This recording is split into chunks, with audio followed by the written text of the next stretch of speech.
in the projects of Ivy Lane.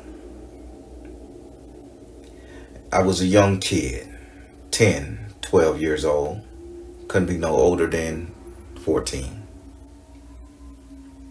All the neighborhood kids used to go and visit each other next to the green tank. This is the power box that sits in the center of each complex. It was a meeting ground for us. It was known as the green tank, and those of you that's from the south, you'll understand what the green tank is. So all the kids used to congregate next to the green tank, and we would talk. So one day, my friend Pee Wee had the great idea that we should cut lawns within the projects. Let me describe the projects I lived in. They wasn't very well kept. Maintenance workers only patched up stuff. So Pee Wee had the great idea to begin cutting yards because the grass was growing high in front of each of the apartments. So we were like, so who has a lawnmower? We was gonna go over there to the neighboring community where there was houses across the street and talk to a couple people to see would they allow us to borrow their lawnmower to cut some grass, cut the yards, clean the people's yards, and then they would give us a couple dollars, and she would bring some of the money back. So Pee Wee say, oh no, up there in the first cluster, Mr. Denmark, he has a lawnmower, and sometime I cut his lawn for him. He ends up giving me a flip or some candy, or a nice soda, because Mr. Denmark and his wife doubled as the community candy lady, candy man, or the bootlegger. In the middle of the night, you could go get a shot of liquor, cigarette, couple cigars, all good old fashioned Southern things. So Pee Wee, now let me describe about Pee Wee. Pee Wee was always Pee Wee was our same age, but he looked every bit of 16 and 17 years old. He looked like one of the big boys, so we considered him the authority of the group that we ran with. He had a really big head, man. Really big head. So Pee Wee's like, yeah, I cut Mr. Denmark's lawn all the time, and I could get the lawnmower whenever I want. So Pee Wee say, okay, let's get a radical idea. So Pee Wee tells all of us to go, and we all go to Mr. Denmark's house, and we ask Mr. Denmark, can we borrow his lawnmower? Mr. Denmark agreed smilingly, and he said, y'all take it, and y'all ain't never got to bring it back. So, and I'll say this in Mr. Denmark's voice so you'll understand how he spoke, and it's hilarious. So check it out. Y'all boys there, y'all can take this, but never bring it back. Shit, as far as I'm concerned, y'all kids, y'all need to just go ahead and do what you got to do, be what you got to be. You know what? Just don't, when you bring it back, just make sure you got a little gas in it. That's all I'm asking. Y'all go ahead and be good. So we all used to laugh at Mr. Denmark voice because he was so geeky when he talked that we just thought it was very hilarious. It became the regular thing that we used to go and borrow Mr. Denmark's lawnmower. It would just be the three of us. Sometimes it'll just be me by myself, but the majority of the time it'll be myself and my cousin Robert. As we're going down there to borrow the lawnmower, and I mean this occurred for years. We knock on Mr. Denmark's door one day, and we are looking to borrow the lawnmower. Mr. Denmark's wife says that he's no longer loaning the kids the lawnmower anymore. Now keep in mind, we haven't seen Mr. Denmark outside watering his grass or waving at the neighborhood kids like he normally would do. And the wife, she seemed a little bit angry when she came to the door, and she was never an angry woman when she answered the door. She was always pleasant, greeting, always asked us did we want to buy a flip or did we need a soda, and if she had leftover pig feet or pickles or pickled eggs, she would give us one or two of them and say, hey, these about to go bad, y'all need to eat them quick, and things of that nature. She was always giving us a gift. But this time, that day, she said, no, he said y'all can't get the lawnmower no more, and y'all need to get off the grass. Y'all need to go on by yourself and be kids, go and play somewhere. She kept saying that to us. So our feelings were hurt because we had already had a couple yards set up. So boom, so we left. So months go past, and we never saw Mr. Denmark come outside anymore, and we kept worried about him, and we like, man, Mr. Denmark done flaked out on the brother. We kids, we had our own vernacular back then, and it wasn't so pleasantly talking about Mr. Denmark as you can agree with young kids do. Finally, I was passing by, and I happened to see Mr. Denmark in the window at the kitchen table. So I got his attention. I waved at him, hey, Mr. Denmark, is everything okay? Do you need me to run to the stove for you? And he say, hey, Tike. And that's what everybody called me, Tike. They're like, hey, Tike. I say, hey, Mr. Denmark. He say, y'all haven't been coming to get the lawnmower no more. And he started coughing really bad. I say, Mr. Denmark, I say, your wife say that you didn't want us to get the lawnmower no more, so that's why we ain't been over here in a couple months and all that stuff. She say, my wife said, what? So he yells out to his wife, who was known as Linda at the time. He would call her Lynn or Lindy. I think it was Lindy. He would say, hey, Lindy, the boy say that you say he couldn't get the lawnmower no more. What the hell going on? Now, this is the first time I ever heard Mr. Denmark curse, because Mr. Denmark was always that pleasant guy out there just being nice as he can be, waving at the kids, just doing everything in his power to make us happy, make us joyful. He just was that guy, Mr. Denmark. He wore the same clothes, but we never knew. We just thought old men never changed clothes, like Granddad from the Boondock always had the same clothes on. Now, Mr. Denmark and his wife get into a heated argument, and for like 3 days we could hear them arguing because they never let the kitchen window down, so we can hear the voices and the screams and the fights. Sudden, Mr. Denmark busts open the door. It's about, I'll go back. It was a Sunday afternoon, about 2:30. We have just gotten out of Sunday church and everything, and we had changed our clothes and we went outside to play a little bit. Mr. Denmark has to get some sweets and stuff with the money we had collected from church. We're sitting up there and we're grouping and we're counting our money because we finna get a big grab bag of everything and just split it between us. We see Mr. Denmark bust out the door with the lawnmower in his hand.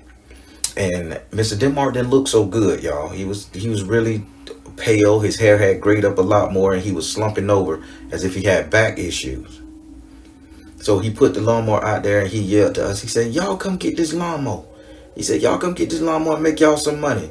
Y'all need to be pushing this lawnmower, not sitting around doing nothing. Don't waste your youth. Don't waste your young energy. He used to always say stuff like that. And I never understood. I never knew what it was talking about. So we like, oh shit, back in business. So what we did, we get the lawnmower. We ran to the gas station, Wellco. It was up the road, about 1.5 miles, 2 miles up the road. So we ran to Wellco, got some gas, and we put it in there. So we crunked the bitch up. Vroom. Lawnmower working good. And we just went around the neighborhood, walking with our gas and our little water and our raking little garbage bags. And we were asking everybody, hey, you want your lawn cut? 50 cents. You want your lawn cut? 50 cents. Everybody agreed because, again, the maintenance people never took care of the property. 2-3 days passed of us using that lawnmower. Mr. Denmark comes outside and now he's happy again. He's greeting everybody, but he looks stronger. He looks more virile, more manly. And his wife, she's sitting up there with her head hanging down, shaking her head in sadness. And I'm like, why is Mrs. Denmark looking so sad? So one day I go to borrow the lawnmower. Mr. Denmark he was on the other side of the house. I guess he was planting in his yard because in the projects we lived in, you could have a garden outside. It was no codes like it is today. So I seen him through the window and I say, Mr. Denmark, is everything okay with you and Mr. Denmark? I see you guys out there arguing a lot. And she was like, baby, do you know every time you use that lawnmower, Mr. Denmark just seemed different to you? I said, yes, ma'am. I said, he a great dude. He just happy for us kids. She was like, baby, don't waste your energy on an old man. And she used to always say that without telling us. So I never got that. Never got that. So time go past. Mr. Denmark and them, they had the same apartment. I lived in the projects for about 15 years with my family. And they lived there before us. So they was always in that same apartment. Years go by. I'm 15, 16 now. I done discovered girls and things in school, and I got schoolwork and papers and everything to go on. Stopped borrowing that lawnmower, and we stopped doing anything for Mr. Denmark. Time passes on, and I leave and I go away for a little bit, and I come back to the neighborhood, and I say, well, I'm back in the projects. My family isn't there no more, just old friends and adults that we used to hang out with, Miss Alice, Miss Barbara, Miss Sue, and the lady we refer to as blind because she has some really thick glasses, but she can see really well. We just called her blind. So I went and I knocked on Mr. Denmark's door. Everything was there. His little garden was there, so I know that no one else had moved in the apartment. As I'm walking in, I knock on Mr. Denmark's door. His wife comes to the door. And his wife is looking a little bit younger than what we remember her as at that time. And I say, "Hey, Mr. Denmark, is Mr. Denmark here?" She said, "Oh, Mr. Denmark passed away." I say, "What? When?" In the South, when? Why nobody told us? As if they had our contact information. It's just a general concern in the South. If somebody say somebody passed away, just word or no. If somebody say somebody passed away in the South, what? No, you have to show concern. Even if you didn't know that person, and you have to say, "God bless them," or something along those lines to show respect. We understand. She said he had passed away. Say the neighborhood got quiet, the kids disappeared, and he just kind of faded off. And I said, "Where the lawnmower?" She said, "Oh, it's right there in the kitchen." Say, "Nobody used that lawnmower." And I said, "Let me see that old lawnmower, to get a little nostalgia going on." I looked at the lawnmower. Family, people, let me tell you. That lawnmower looked like it has never been crunk up. It has never been used a day in its life. It was shiny. It was beautiful. All the knobs were there. I remember the distinctive color was a green lawnmower, John Deere push mower. It didn't have a bag on it. And it had the grip bar where you can pull and squeeze the grip bar to make it go. And the lawnmower looked pristine, beautiful if it just came out the box. And I said, "He took care of that lawnmower." And she was like, "No, I'm sorry, baby. Y'all took care of that lawnmower and y'all took care of him." I say, "Man, what you mean?" She said that lawnmower was his lifeline, if you know what I'm saying. Say the more y'all kids use that lifeline, the more y'all made him feel good and the more he just did better in life. Say when y'all stopped coming around using that lawnmower, he just faded off. So again, I'm not thinking anything mystical about it. I'm thinking, okay, he just was a sweet guy that loved to see kids have fun, keep kids out of trouble, make money for themselves and everything of like that nature. So I went away and then I left again by 2 years. I came back. Now Mrs. Denmark has passed. Her son was over there cleaning out the house. And I say, "Hey, son," I think his name was Reggie or something. I say, "What's up, Reg?" And he was like, "Hey, how you doing?" He said, "Do you guys want this lawnmower?" I say, "No." I say, "I ain't got no house. I live up the road in the projects up the road from here." I say, "So I ain't got no need for it." I say, They take pretty good care of the property." I say, "Not like this old piece of shit there." And he said, "Yeah, I know." He said, "Well, I ain't got no use for this lawnmower, and it was my daddy pride and joy." I say, "I didn't know that." And he said, "Yeah, it was the first electric lawnmower, like gas started electric, where you could pull the cord, rip cord." He said he was the first one to have it, that brand.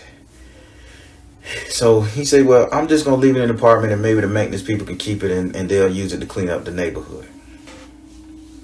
So I asked him, I say, "What was so important about that lawnmower?" Because he used to let us, and all the kids was just sitting up there, just going back and all the kids came over and were talking to him. We adults now, young adults, and we're talking to him, and we were saying, "Man, what was so important about this lawnmower?" Mr. Denmark kept that thing looking good. Look at it, it looked brand new. And he said the same thing his mama said. "Mr. Denmark didn't keep that lawnmower up, y'all did." He said he never let me mow any grass with this lawnmower. He never let me do anything with this lawnmower. He said the lawnmower was off limits to me. I couldn't touch the lawnmower, see the lawnmower.